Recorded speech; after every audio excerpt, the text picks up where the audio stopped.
everyone, this is Emilia speaking from Couch English, channel dedicated to practical business English. Lately, I'm usually also emphasizing that, in fact, the channel where you can follow different kind of the podcast and webinar is not only dedicated to expansion of your business English vocabulary, but it's also about embracing some new trends and knowledge in terms of business as it is.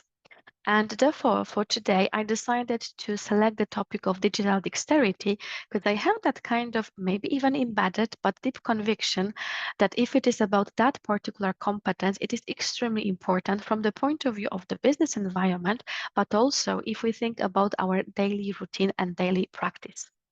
And most probably for the very beginning, we have to clarify a little bit more what digital dexterity is. To some extent, I would then even say that if it is about digital dexterity, it's not even about our ability to adapt to new technology, because that will be probably the definition. Although I would rather say that digital dexterity, in my subjective maybe even opinion, is rather the consequence of different kind of the competences and also even the ramification of our approach to development and approach to learning. And why do I understand digital dexterity in that way? I would say that to some extent, if we think about digitalization, if we think about AI, if we think about automation, especially if it is about the business environment, we might have that kind of the deep conviction that probably because of all that kind of the tools that are right now presented by different kind of the companies, it might occur that we're not going to be sufficient anymore for the purpose of the market. We're not going to be so efficient as different kind of the digital tools. And to some extent, AI or different kind of the digital tools, they can replace us. They can become our doppelgangers, and because of those different kind of the technology advancement opportunities, unfortunately, in our embedded convictions, of course, we might lose job and career opportunities. And that's why if I'm thinking about digital dexterity, as I mentioned, it is for me rather some kind of the ramification, it is rather some kind of the consequence, because only if we're going to be open to different kind of the possibilities by which we're surrounded, if we think about the market, only if we're going to have that kind of the willingness and readiness to adapt to the new technology, to adapt to the fast developing world, only then probably we will be able to learn, we will be able to develop our digital dexterity. I would really say that this is the matter also of our flexibility, because the pace of the technological advancement is so fast nowadays that to some extent it can occur that some kind of the tool that I would like to learn, for example, today, it is not going to be sufficient for the market in a few months. And the tool that is groundbreaking today is going to become rigid in a few months. So what is then required from people is also the flexible mindset. And I have to be ready that even if today I'm trying to understand, I'm trying to expand my knowledge in terms of different kind of the tools, it can occur that in a few months, I will have to get rid of my knowledge to some extent. I will have to forget about that kind of the tools because simply there is going to occur something completely different that I will have to learn from the scratch, from the ground up. That's why willingness, readiness to adapt, to learn, to develop, and flexible mindset, it is really the key if we think about digital dexterity. And one more reason why I would say that it's rather about the mindset itself and it's rather about the approach is the fact that digital dexterity can really ease our work and it can streamline our decision-making process. It can deliver a lot to our daily routine, by which we can probably, in our typical tasks, we can even resign a little bit from some kind of repetitive and monotonous tasks and replace them by the possibilities of the digital world. And by that, we can save a bit of time and we can become more interested in the tasks that are going to be much more proficient to us. And one thing that is related to the digital dexterity as well is the fact that sometimes when we want to take decisions, we can really do it by the means of digital world. And why? Because simply if we have access to different kind of the sources of data, If we have access to different kind of analytics, we can somehow smoothen our decision-making process by application of digitalization. And at the same time, I can understand that it is something difficult for some people, especially if we consider those of us who are experts in a given discipline. So we have been learning a lot. We have been developing our competences for many, many years. We have been expanding, of course, our expertise for several years. In that case, probably whenever we take decisions, we follow our expertise, our competences, our prior experiences connected with some specific situations. Maybe even we follow our gut feeling. But at the same time, if we're going to become more humble in that and we will understand, okay, I am an expert in a given field, but still I can apply different kind of the technological advancement possibilities, I will be able to understand that my digital dexterity can be somehow prolonged, I would even say, by those various types of the tools by which my decision-making process can be, for example, simpler, can be, for example, faster, and can be maybe even a little bit more objective because it won't be connected with my emotions. So if I'm going to understand that this is not the matter of those digitalizations just replacing me, but I can somehow combine it. Of course, I have my expertise, I have my competences, I have my knowledge, and apart from that, I'm going also to apply different kind of the benefits stemming from digitalization. I will be able to leverage my decision-making process by digitalization. That's how I'm going to see that kind of the matching is really perfect for the purpose of me becoming more efficient, me becoming more smarter even in my daily routine. But of course, if I'm saying that from the point of view of digital dexterity, it's not even the matter of the skill itself. I can have a look at different kind of the people, different kind of the employees, how we can somehow, I don't want to say divide, but I have a problem with finding a better word. So I think I will stick to that one. How we can divide people in terms of their approach to digital dexterity, in terms also of the efforts invested in expanding their digital competences. And starting from the top, I would say that there are those of us who are so-called caretakers. And how about that kind of the people? Well, it simply means that those are those kind of the people who are quite resistant to new technologies. And probably the kind of the people that believe, okay, but what for should I learn these new technologies? I'm perfectly able to execute my tasks without any kind of additional tools, and still I'm very efficient.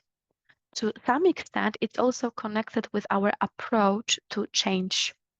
And usually, if we're thinking about people who are quite resistant to changes, they will not necessarily see that this resistance is inside of them, but they will see some other roadblocks. So it might happen that people who are those so-called caretakers, they will have that kind of the conviction that this is about the company. The company doesn't provide sufficient technology. In fact, it's quite lame and poor, all those tools that they are providing. So if only they provided something better, maybe I would even become more open to these new technologies. So that's really about a mindset, I would say.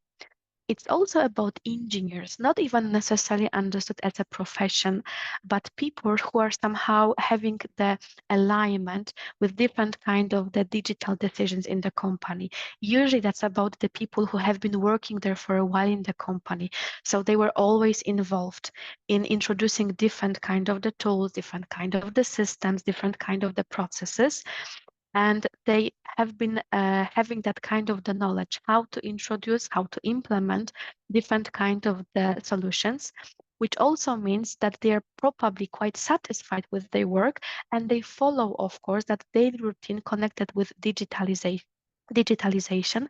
But on the other hand, if we're thinking about those people as rather the lifers, somebody who has been working in the company for a longer time period, on one hand, of course, they are connected with different kind of the processes, introduction of these processes, but at the same time, they might unfortunately block, they might hamper the progress of introduction of different kind of the new technologies because they have been always working in a certain way.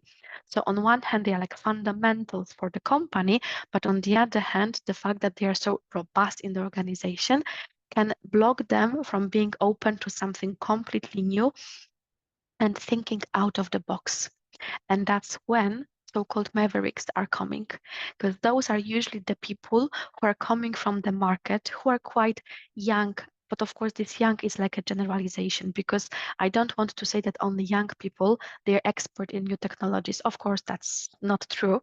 So it's rather about people who are, for example, not embedded in our processes. Somebody who is coming from the market, even from a different kind of the branch, and the person who is able to bring something new, to bring something extraordinary, to think about the process from a different kind of the perspective. And at the same time, probably somebody who, if is coming from the market, might have that kind of the feeling, oh, that company isn't so well developed as I would assume, because market offers many more opportunities. And in fact, I can develop much more if I'm thinking about this open market. So mavericks are also going to be the people who are going to develop a lot, but on their own, just being able to leverage, being able to harness different kind of the possibilities of the market. And finally, two last groups, so like navigators and pilots. Navigators, so the people who are very open for new technologies, who are going to participate in different kind of the initiatives. They are very flexible. They want to expand different kind of the technologies. They are maybe not experts, so they are not, for example, working in those technologies like designing them, crafting and introducing. But if we think about users, for example, if I was working in the finance, then maybe I don't have the ability to code something, but I'm very eager to expand my knowledge and be able to experiment with different kind of the technologies, but also to navigate others because I'm going to become a role model. And finally, that's about pilots. So those of us who are really very comfortable with technology. So I would say it's like the mastery of the navigator. So somebody who is like the first, who is going to introduce some kind of the new opportunity, somebody who is going to bring some new trends from the market, thinking how we can translate them into the company, somebody who is going to give directions to the others. And probably if I'm a pilot, I have very high level of expertise, and I'm also able to let all the navigators follow me because I know exactly how to introduce given technology. So to some extent, if we think about those different kind of digital dexters, or if we think about the approach to introduction of the new technology, I would really say that it is a combination of approach, but of course, to some extent, also the knowledge and openness to the market. And I'm pretty sure that if it is about the benefits of becoming more advanced in digital dexterity, well, we can list plenty of them.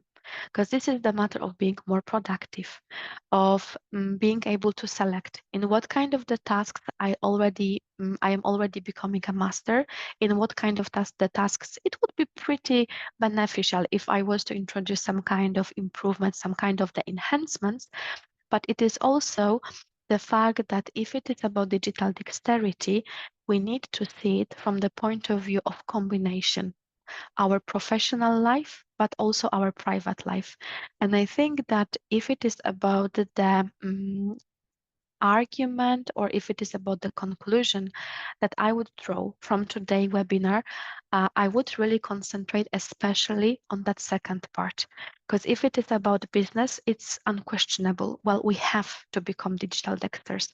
We have to learn, we have to develop.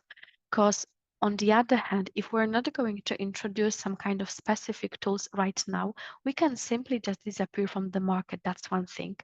We're going as individuals to limit our professional opportunities.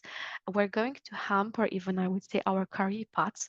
But the other thing is that if we consider digital dexterity, it is not the matter of our choice. I can't take that kind of the decision. I'm entering the digitalization, or no, I decide not to follow that particular trend. It is just the matter when I'm going to do it. And if I decide, for example, not to expand my digital dexterity right now, not to understand different kind of the digital tools right now, I will have to. There will be no choice. I will have to do it in the future. And the difference is that from my individual point of view, if I do it right now, I will have to invest my effort. But if I'm going to wait and I will do it in the future, I will have to invest much more effort. So to some extent, there is no choice. It's just that I can minimize the effort invested in expansion of the tools and my own digital dexterity. But on the other hand, as I said, I wanted also to draw for the very end that conclusion related to our daily routine. Because if we think about even the areas in which digital dexterity can be applied in our daily routine, it's the matter of my home finance. I can manage my spendings. I can manage my budgets by applying different kind of the tools. I don't have to use Excel anymore. I don't have to write down how much money I'm spending on different kind of the things, but I can simply use the applications. It's even the matter of the medical world. If I want to make an appointment, I don't have to call anybody anymore. I don't have to spend a lot of time just trying to call to some clinic. I can also apply here different kind of applications and everything is like almost automated. It's the matter of expanding my, for example, language abilities, different kind of the applications that are going to send me the reminders that probably it's a good time, a good moment right now to learn some new vocabulary. I'm commuting to work. The same Google Maps probably and different kind of applications. They're going to let me save my precious time for commuting to work. Or smart home devices. Or even the matter that if I want to remember something and I don't have that kind of the capacity, I'm using Evernote or any other application just to take the notes. And finally, if I want to either have a bit of fun, entertain a little bit, or also learn, I can apply different kind of the applications, customized and tailored to my needs. So again, I would say that the conclusion is that nowadays, if we wanted to skip that digital dexterity, maybe we could even somehow survive, but it's still quite difficult for me to believe that it is even possible.